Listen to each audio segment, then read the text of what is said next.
আসসালামু আলাইকুম। আজকে আমি আপনাদের সঙ্গে মজাদার খিচুড়ি বোনার রেসিপি শেয়ার করব। চলেন দেরি না করে ভিডিওটা শুরু করি। প্রথমে এখানে তেল দিয়ে দেবো। তেল দেওয়ার পর এখানে 2টা এলাচ, লবঙ্গ, দারচিনি দিয়ে দেবো।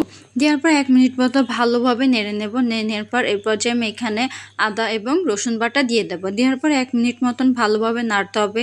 নাড়ার পর এরপর যে আমি এখানে 1 চামচ পরিমাণ হলুদের গুঁড়া, 1 চামচ পরিমাণ ধনের গুঁড়া, 1 চামচ পরিমাণ জিরার গুঁড়া এবং 1 চামচ পরিমাণ গরম মশলার গুঁড়ো দেবো।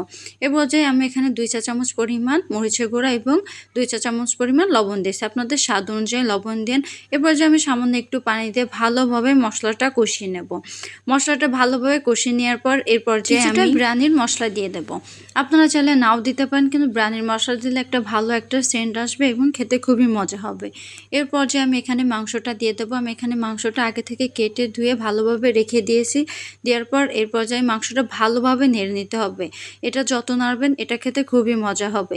এভাবে ভালোভাবে নেড়ে ঢাকনা দিয়ে এটা কষিয়ে নিতে হবে। আমি এখানে কোনো এক্সট্রা পানি দেবো না, ঢাকনা দিয়ে ঢেকে রাখলে এখান থেকে পানি বের হবে। এরপর যে আমি এখানে কিছুটা আলু দিয়ে দেব। আপনারা চাইলে নাও দিতে পারেন। আলুটা দেওয়ার পর এটা ভালোভাবে নাড়তে হবে। এটা ঢাকনাতে ঢেকে অবশ্যই কষিয়ে নিতে হবে। এরপর যে আমি এখানে কয়েকটা কাঁচামরিচ দিয়ে দেবো। আমি এখানে 5-6টা কাঁচামরিচ দিয়েছি। মশলাটা ভালোভাবে কষিয়ে নিতে হবে। মাংসটা যখন প্রায় কষিয়ে আসবে এর পর্যায়ে আমি চালটা দিয়ে দেবো। মাংসটা একদম কষা হয়ে গেলে ওই পর্যায়ে আপনারা চালটা দিয়ে দেবেন। আমি এখানে মুগ ডাল, মসুরি ডাল এবং পোলা চাল দিয়েছি। আপনারা চাইলেও নাও দিতে পারেন, মুগ ডাল অথবা মসুর ডালেও করতে পারেন। এর পর্যায়ে আমি এখানে পানি দিয়ে দেবো। পরিমাণ অনুযায়ী আপনারা পানি দেবেন।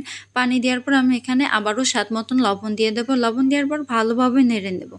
নেড়ে নেওয়ার পর আমি অবশ্যই ঢাকনা দিয়ে ঢেকে দিয়েছি। আপনারা ঢাকনা দিয়ে ঢেকে এটা ফুটিয়ে নেবেন এবং মাঝে মধ্যে একটা নাড়া দিয়ে দিতে হবে, নাহলে নিচে লেগে যেতে পারে।